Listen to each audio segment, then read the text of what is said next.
And now, from beyond our dimension, this is the JeffMara podcast.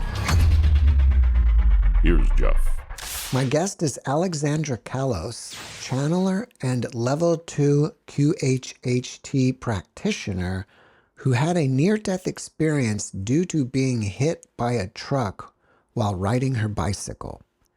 Alexandra, thanks for joining me and welcome. Yes, thank you, Jeff. It's very, very exciting to be on your show. Well, we're excited to have you. Let's start on the day that you got hit by the truck and go from there. Okay.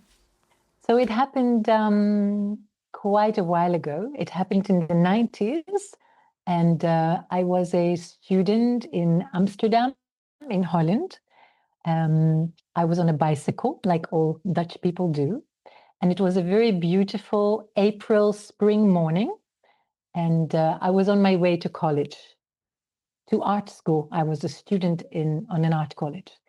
And I stopped in front of a red light on a crossing in the center of Amsterdam. And I was sort of admiring the beautiful weather and hadn't really noticed like what kind of car or vehicle had pulled up beside me. And then the stoplight went green, and the very large vehicle on my left-hand side sort of pulled up quite quickly and started steering to the right. And I actually had to go straight, crossing, the street. And so it pushed me into the curb. And then I actually remember sort of looking up to the cabin as it passed me and just went like, hey, careful or something. I remember sort of yelling something. And it just kept going. And the next thing is that I felt something hitting me from the back, like a big sort of thud. And then everything went black. And the next thing I remember is that I spiraled out of my body. So the next thing is that I see myself laying down on the ground, so by a pedestrian crossing. So I see the black and white stripes, I see the corner, and I also realized that I have 360-degree peripheral vision, which is a very overwhelming experience. So I remember sort of being out of my body in this out-of-body state and just being in awe of that view and realizing like, wow, this is very different than my normal state of consciousness, and sort of lingering in that. Then as I started to look down again, and it was like I was sort of processing what had happened. And all I realized was that something had hit my body. And then I started to realize that the impact of this truck that had just driven over my body had caused my consciousness, my soul to leave my body. And it was a sort of moment or an experience where time stood still. Also, I had no pain. And it was a sort of strange, detached emotion. So I observed it. I sort of computed it. I sort of understood what had happened. But it was very detached, no emotions. And that went on for a little while. And then I started to see sort of from the northern part, the northern direction, I saw a man running towards my body, me laying on the street. And then I saw people from all sides sort of coming. And then I started to engage on a deeper level with what had actually happened. And then I thought, oh, but it's, I feel so exposed. I know I had this accident, and why are these people, not leaving me alone? And basically, I remember thinking, why don't they just leave me there to die? give me some space and just let me die in peace. And then that man sort of took control, and he kept the people at a distance. And I saw him squatting down next to my body, and he held my hand.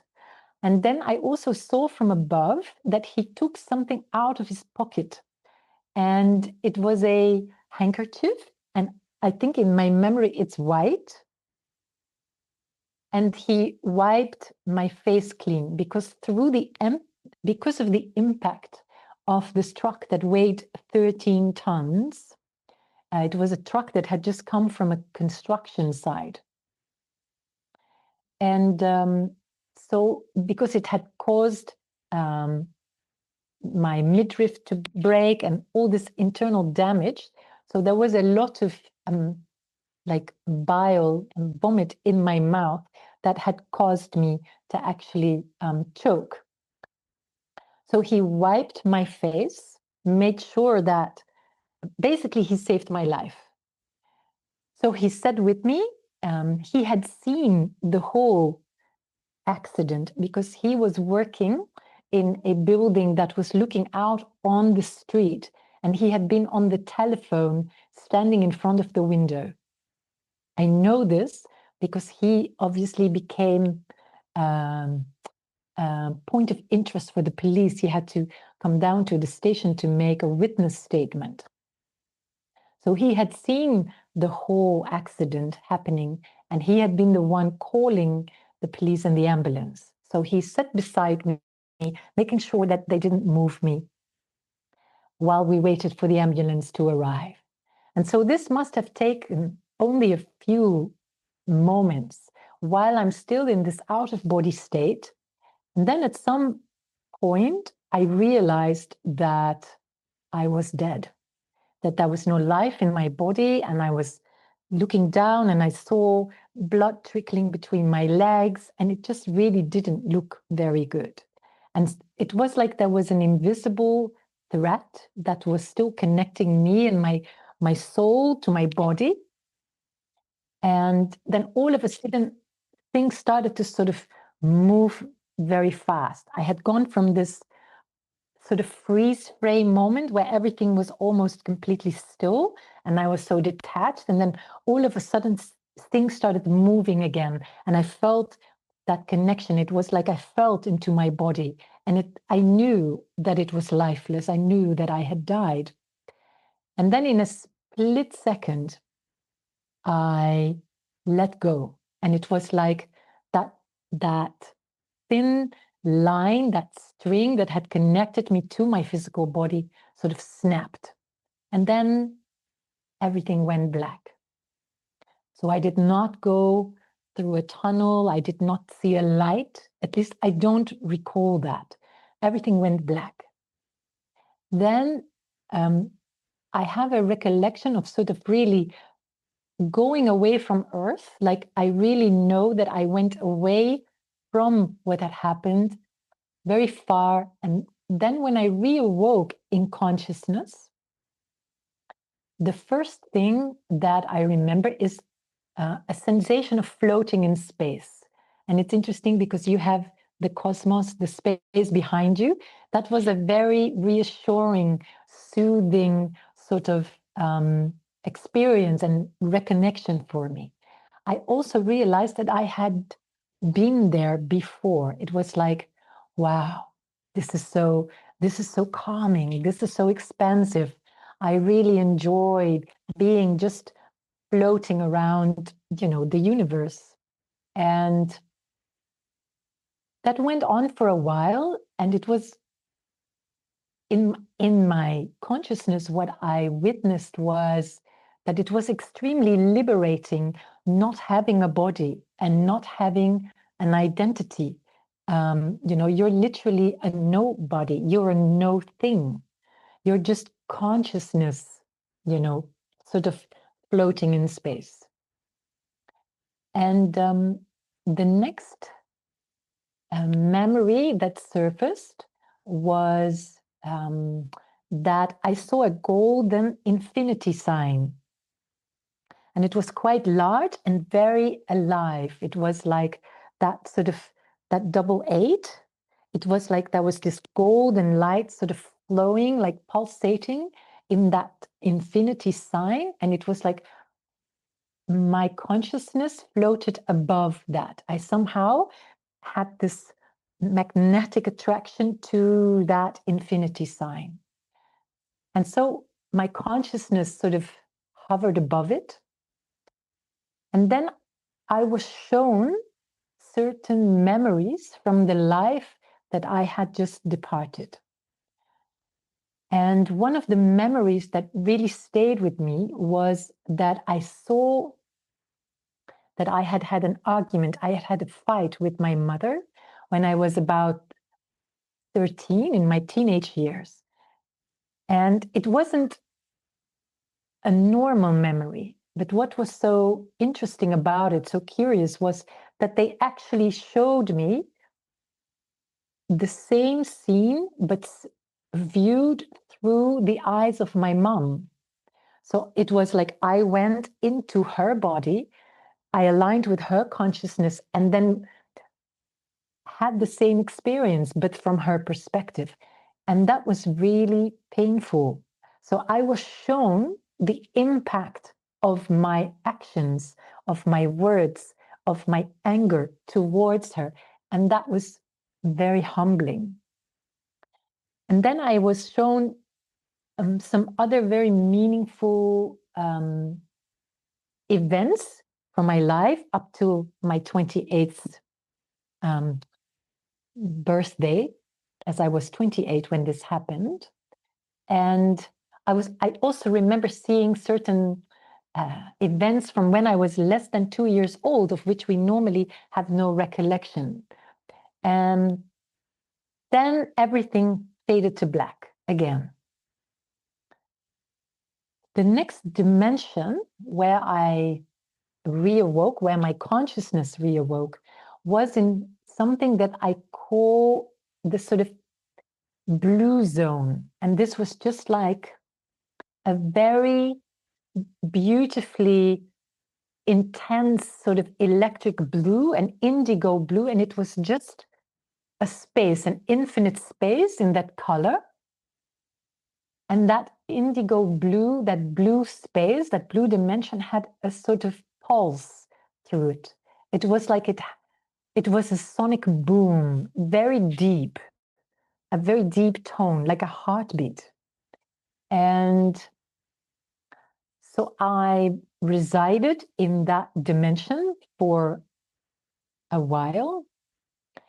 And it was like a very interesting experience of being infinite, being one with everything, but still with this, with a color, with, you know, and this boom. It was like I was one with that sort of sonic heartbeat. It was a very profound experience. Then I don't know how long that lasted, but again, there was something in my experience that again went to black. And then I had a realization that it wasn't so much that I saw all my other lives, like it wasn't that I saw other lifetimes or past lives, but my soul, my consciousness acknowledged, it became aware that I had lived many other lives, and that I also would live many other lives.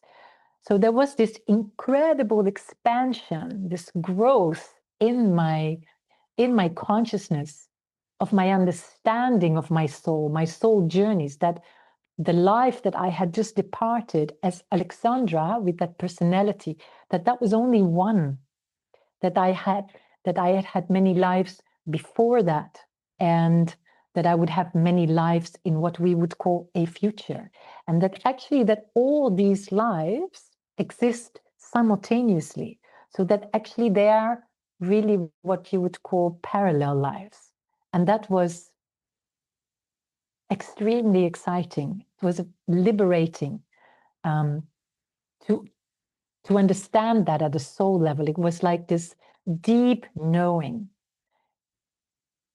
And then the final dimension where I reawoke was in what I used to call being cradled in the arm of God, in the arms of God.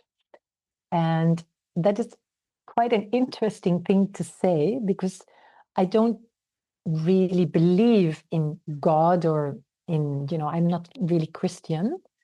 I believe in a higher power. But that was the thing that came to me when I remembered it when I was in intensive care. And now I would call that source. So I went back, my soul had this union with source energy, with prime creator, or, they're just names that we give to things, but this like divine source energy. And that was the most profound, beautiful, like experience that is really beyond words. It's like you are in a white golden light. There is a oneness with everything.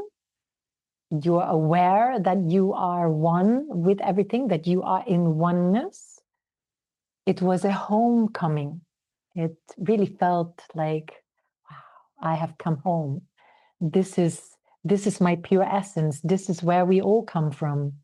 And it was the most overwhelmingly beautiful experience to be back there and to experience unconditional love, and also knowing that you are love. You are love in all aspects, eternal and free.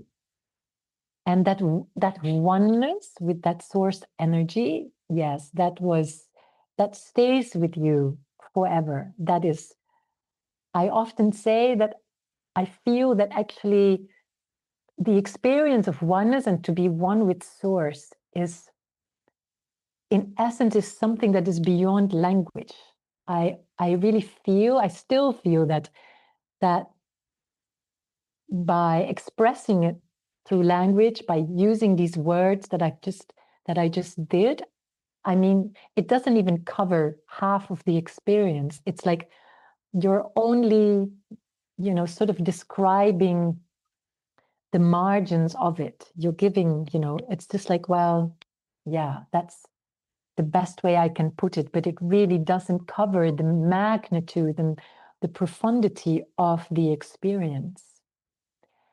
And so while I was in this white golden unity with source, being totally happy and totally one and home, there was a voice, and that voice said, you can't stay.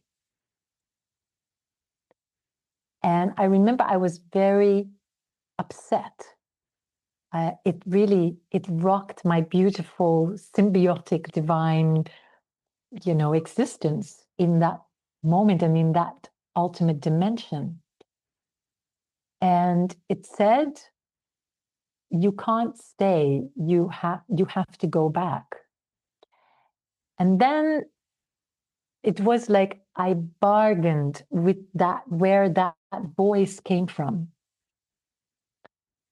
And of course, it wasn't a voice as the one that I used when we, the voice when we speak. Of course, this was a telepathic communication and a telepathic connection. And what follows is my consciousness bargaining with God, bargaining with this invisible authority, this divine authority. And I begged it to let me stay. I said, but I am home. I'm finally home. I want to stay. This is, like, no, please, no. And this went on for a while. And then it basically, how I remember it is it just repeated. So the same message was repeated. It said, no, you can't stay and you're going back. And literally, then everything turned back to black. And I reawoke in an intensive care, an ICU unit, I think you call that in English. Yes, in an intensive care unit, all by myself on a ventilator machine, breathing my heart, and tied up to a million tubes and machines, and that was very dramatic. So that's sort of, in short, that is my NDE story. Alexandra, thank you for sharing your experience with us. Sometimes people go to what we call the black void. I'm not sure if you went there, but you have these transitionary periods when you go from realm to realm where you first go to black and then you go somewhere else. What do you think this black transitional space is, and how long do you spend there, if you could put a time to it? A very good question. So I was very young when that happened, and I would now, I would call that the void, the cosmic void. Yes, it's also a space that I have visited and experienced many times in my meditations, in my channelings. I can go there. There is a process that takes you there. And even though it can also be a little bit scary in the beginning, yeah, so the more one experiences it, the more one goes there, of course, the more one can enjoy it. So yes, I would call that the void. But because these realms exist without, outside of the time-space continuum, it is very difficult to put a sort of a marker, a time marker on that. So I really have no idea how long, in Earth terms, in time space sort of, measurement, that would have been. Also, in my experience, it lasted very long. Like also the hovering over my body, all these incredible, cosmic experiences that I had, and the insights that I gained, it felt, from a human time-based perspective, they feel very long. But I know from a clinical medical perspective that obviously your body cannot remain dead, for a very long time, because then also your silver cord through which your soul is connected to your body will get severed, and then you never get back into the body. So it seemed very long to me. It seemed literally years and years and years from a human time-based perspective. But while you're in that quantum space, because that's really what it is, the void is the quantum realm, there is no time. There is only now. So that's the best way I can answer your question. Why do you think you kept transitioning in and out of that space between other realms? Yes, and that is because the soul seeks, so once the soul leaves the body, so in the proper death process, and there is a process, and I take people through that in my QHHT sessions, for example. And so once your soul is outside of the body, it seeks a certain process. So when you really die, there is a detangling, there is a detaching, yeah, and that follows a particular process. And so the soul is guided, yeah, by its connection to the void and to the quantum sphere. It's guided to have certain experiences, and they depend largely on the level of your consciousness. So when I was still quite young, that was the experiences that I witnessed. That is the best word to use. Because the evolution of my soul was able to contain that. Yeah, and as you grow in your evolution as a soul, also your experiences expand. So I think the soul knows where to go. So the soul seeks the experiences so the soul can grow.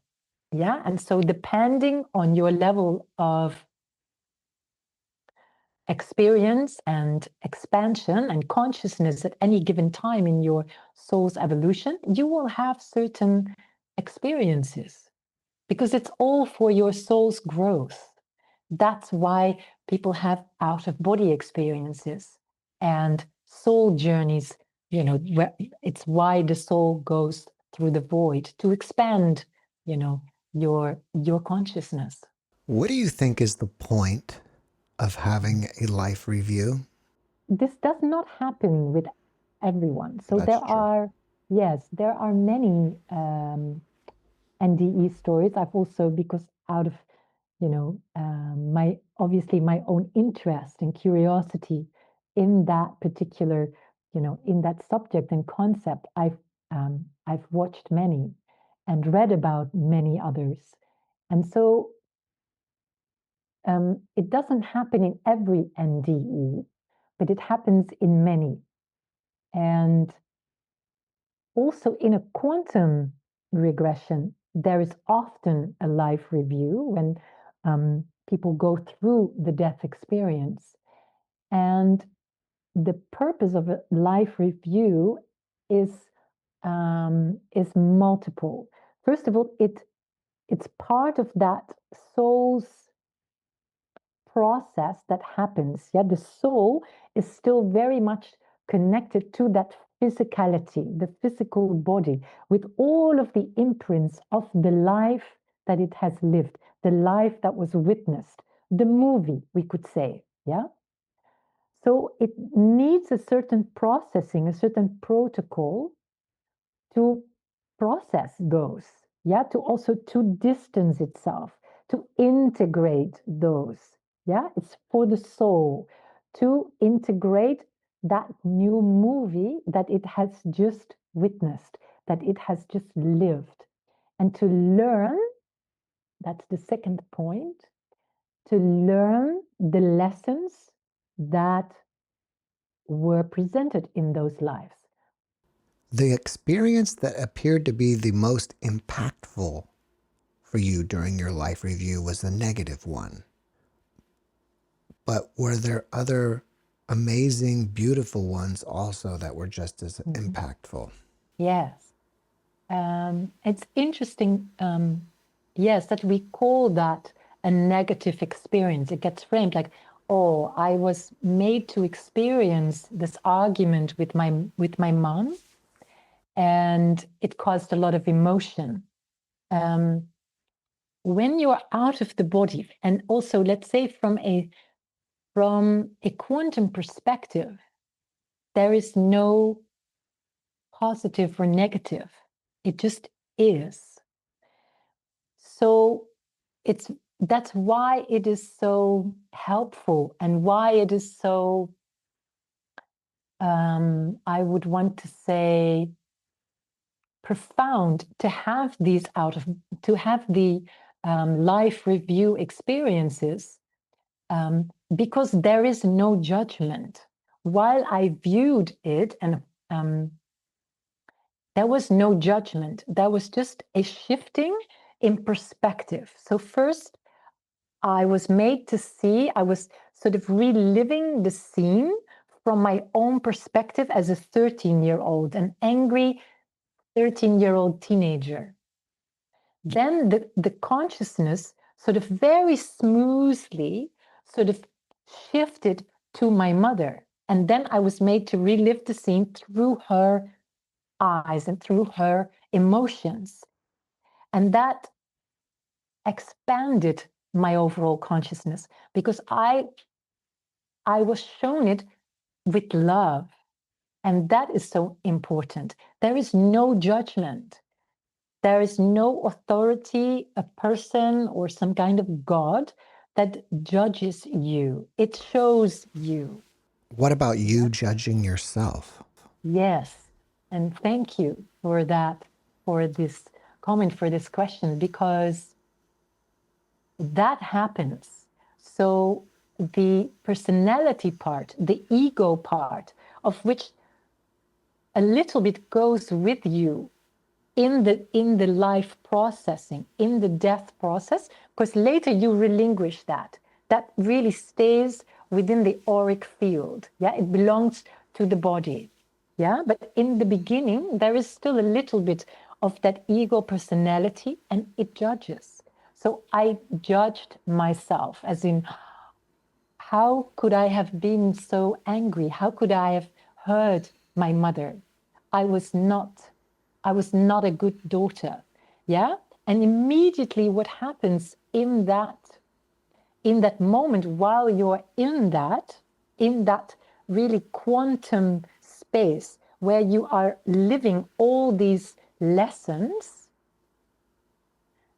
it's like you come full circle, because you are also shown that you shouldn't judge, and that there is no judgment, that there is only witnessing, observing, and learning. So it is about your expansion. Yeah. And when you said the question before, when you said, what was the most impactful experience for you in the life review, or in what I shared with you, it was, of course, that love is the ultimate power, that we are all born of love. I realized really that a child, a fetus, the conception really is the result of love. It is of two entities, of two people coming together, creating that spark. Yeah, that is love. So the origin of your physical existence is love. And then as you grow into this beautiful baby in your mother's womb, you are loved. You're loved in this unconditional motherly love. And so the experience of love and the unconditional, the really the divine love, not so much the personal. Yeah, I'm talking about a transpersonal love, the infinite love, the divine love. That becomes the sort of highlight. It's almost like it lights up in gold when you're in those experiences. It is a continuous reminder that you are loved, that you are made of love, and that you are here to experience love through the limitations. So we come from this. So when we refract from that oneness, so when your soul leaves the oneness and becomes this individualized consciousness, and we incarnate in a body in 3D, we come into the realm of polarity. Yeah, it's duality, light and dark, rich and poor. Like, it's the epitome of duality. We're in a red spectrum. Yeah, the lowest chakra, which is your root chakra, which is red.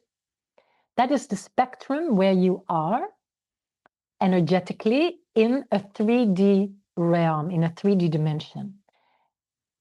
And the soul knows that it is love because it carries that imprint, it carries that spark from the divine, from this source energy. But when we come into the third dimension, into physicality, and we go through that veil, through this sort of membrane, I also experienced that, by the way.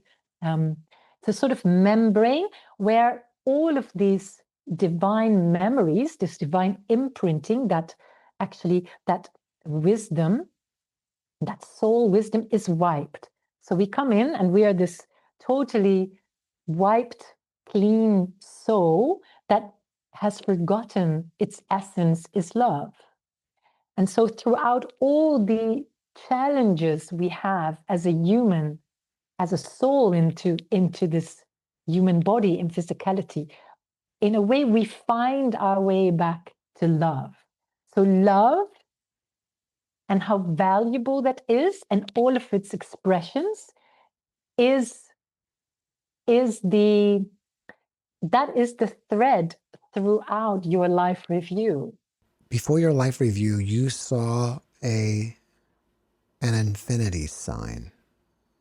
Yeah. What was the significance of that?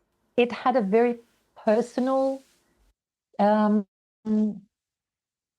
significance. It's a symbol, obviously. So it was something very, how do I say that? So this is not something that happens in every NDE or even death experience, but this was something that was very much related to this particular life, to this particular imprinting. And it was a reminder of my infinity, of my immortality. It was also the soul's infinite abundance.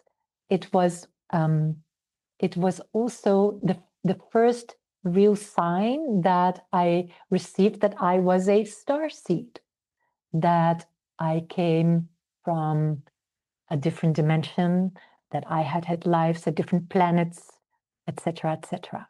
So it was so the soul often speaks in symbolism, and many times, or let's say, you can have symbols that are universal symbols, and then there are also symbols being shown to bring a message that is very much for the individual. So it was, even though it was a sort of universal symbol, the infinity sign, but it was in gold and it was alive, it was pulsating with this golden energy.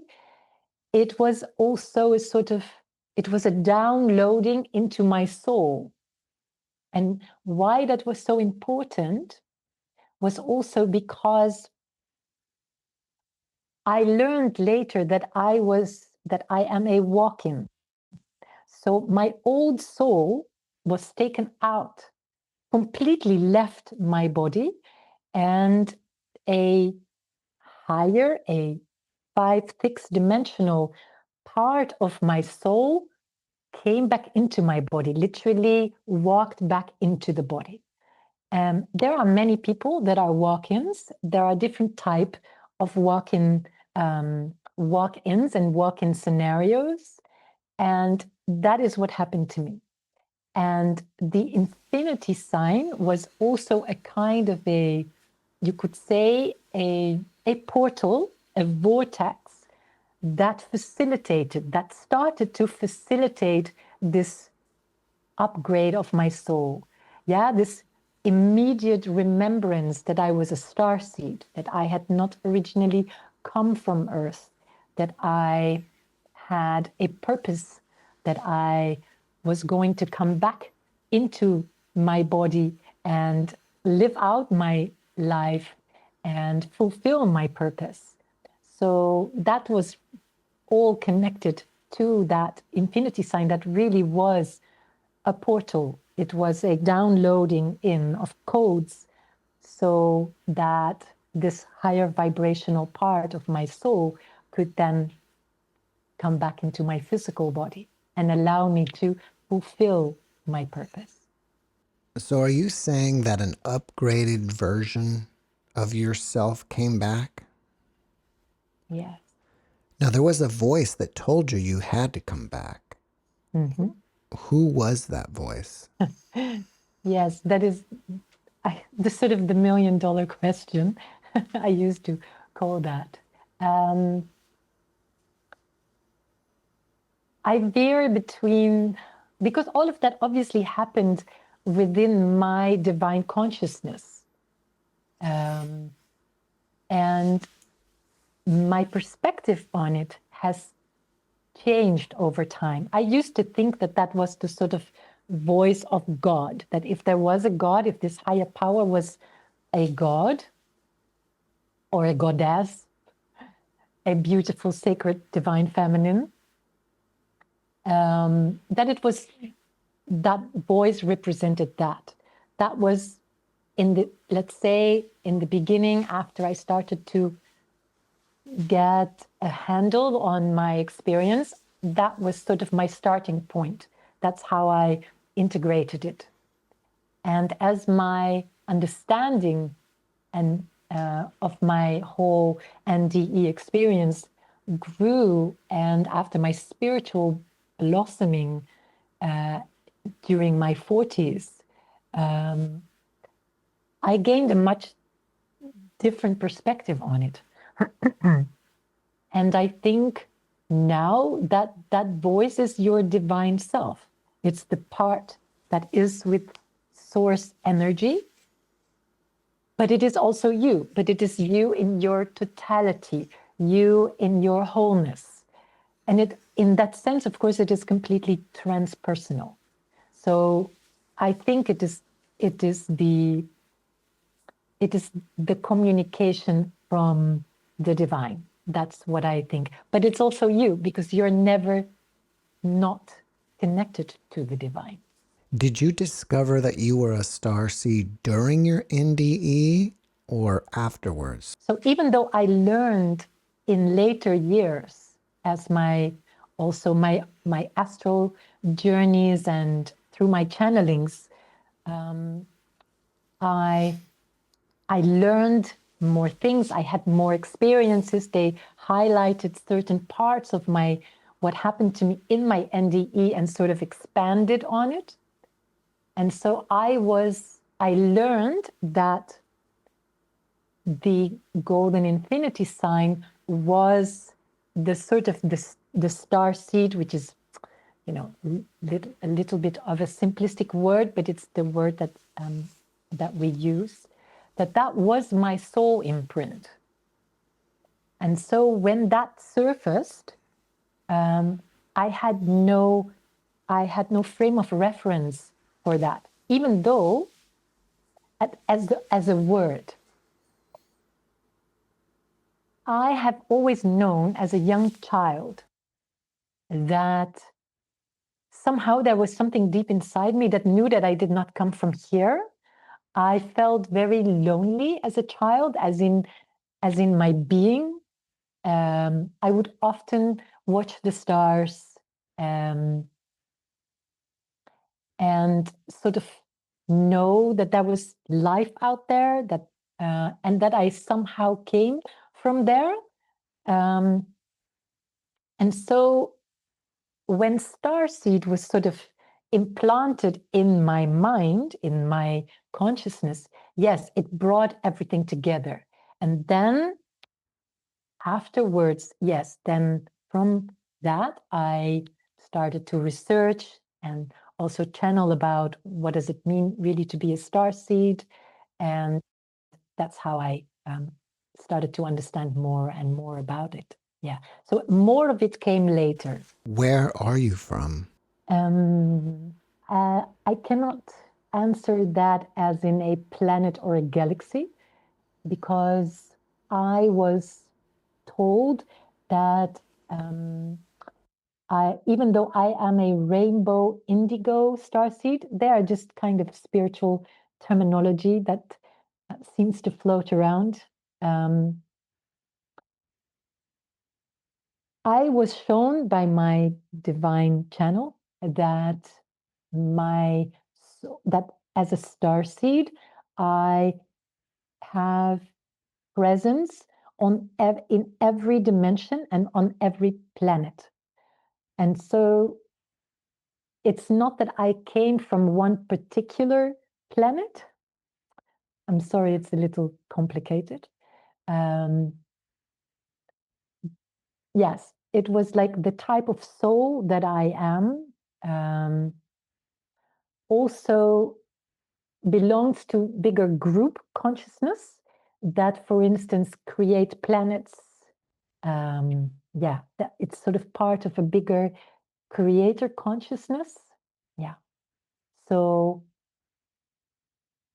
I hope that answers your question. But of course, there are many star seeds that come from a particular star system. And at this very moment on Earth, we have a very high proliferance of souls from Andromeda, from the Pleiadians, from Arcturus, from Lyra.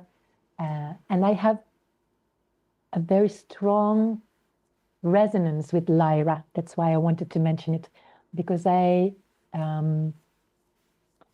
since my spiritual awakening,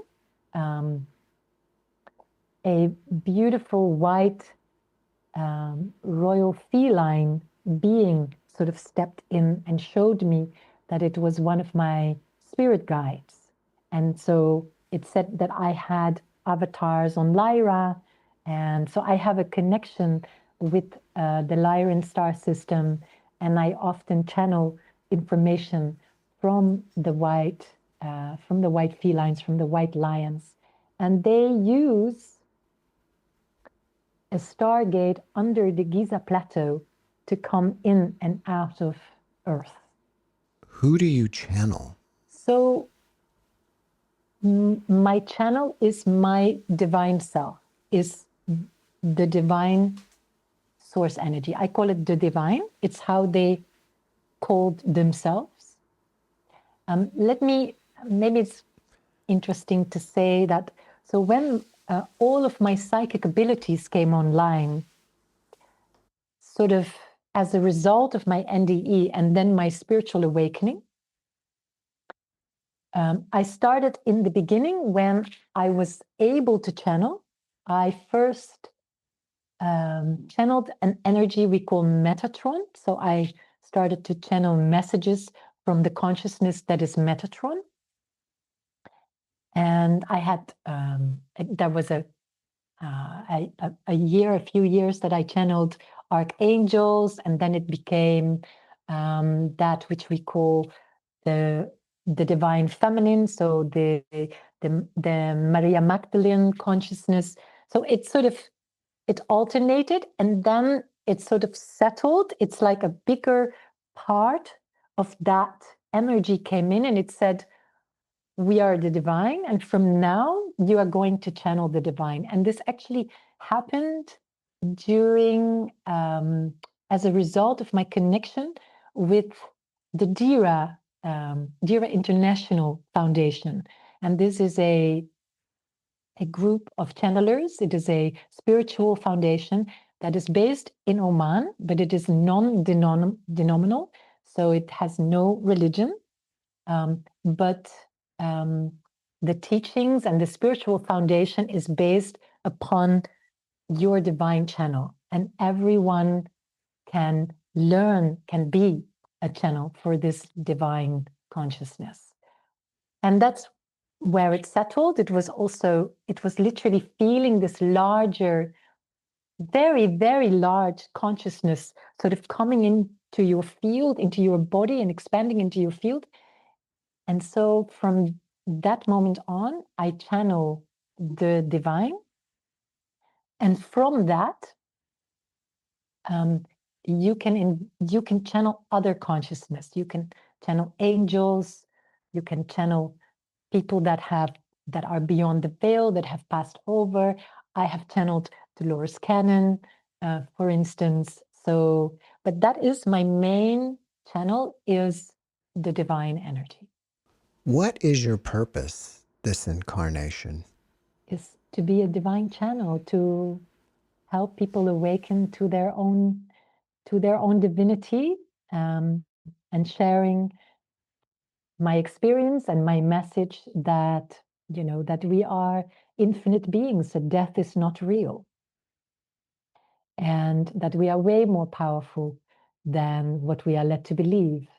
And that I was here also to play a role in the general awakening of humanity and in the shift to what we call the new earth. It's basically all the same purpose. If you had a friend that was grieving over the loss of a loved one, what type of advice would you give? Beautiful, beautiful question. I would, first of all, I would tell them to place a hand on their heart and close their eyes for a moment and to connect deeply into that heart space. And from that slightly elevated consciousness,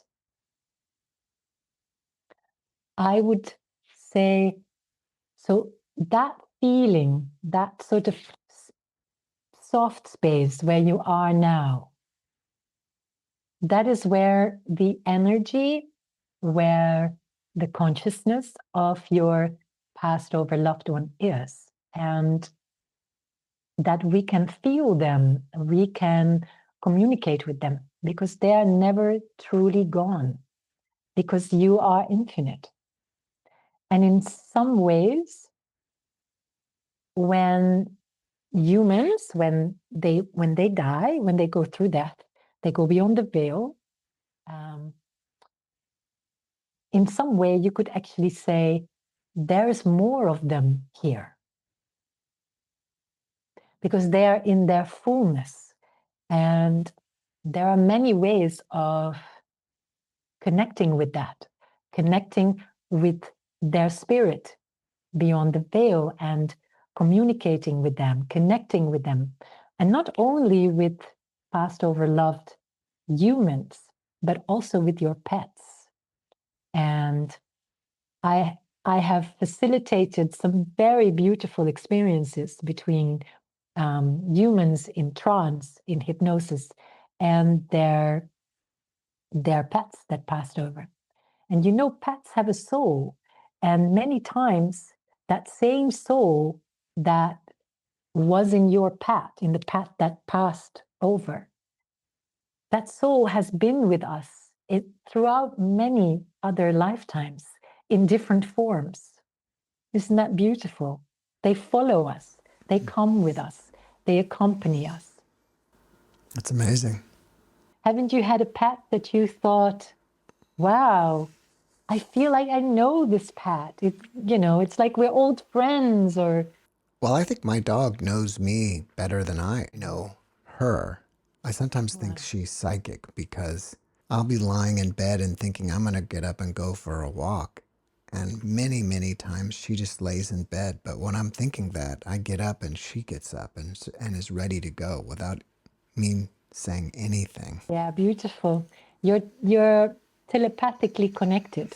You're in the same space, energetic space. Your auric fields are always, entangled. They're always interacting. So of course,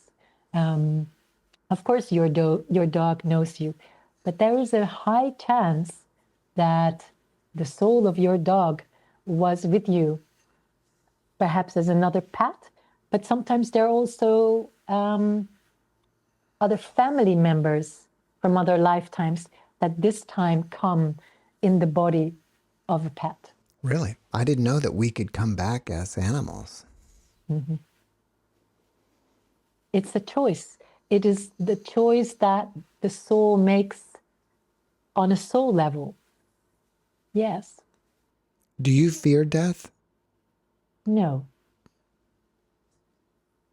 That does not mean that I have a death wish. Let me, for all intents and purposes, I have no desire to die. I'm not suicidal, but I do not fear death. And not only from my own experience, but also from the many occasions where I have facilitated people through a death experience in hypnotic sessions, for instance. You learn that the death itself is very serene. It is the most sacred moment after your death. So when a baby comes to life, that is the first sacred moment of its physical life. And that same sanctity, the same sacredness also happens when you pass over. It's very serene, it's very divine, and it's very serene. It's nothing to be afraid of, really not. If people want to find out more about what you're up to, what is your website? So my website is Kallos, Qhht.com.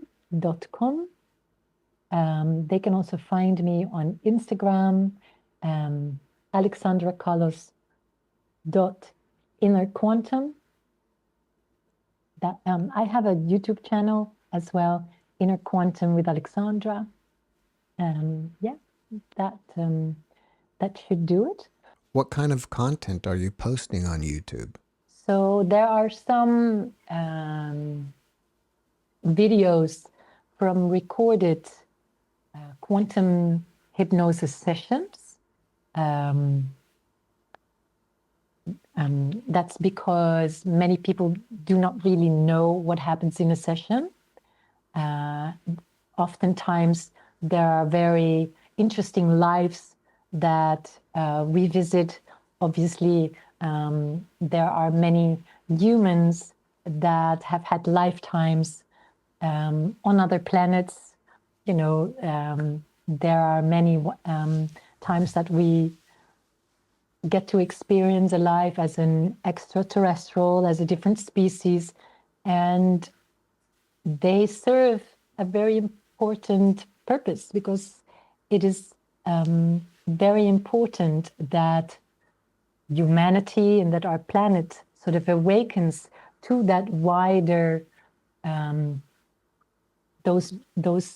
that wisdom, you know, that there is life in many different dimensions, there is life out in space, and all of that. So they serve a sort of wider purpose for that, to inform. Yeah. I also post some of my channelings. So I channel about certain events that happen in the world, or people can ask me questions and then I'll channel the answer to their questions. I channel every New Year's Day.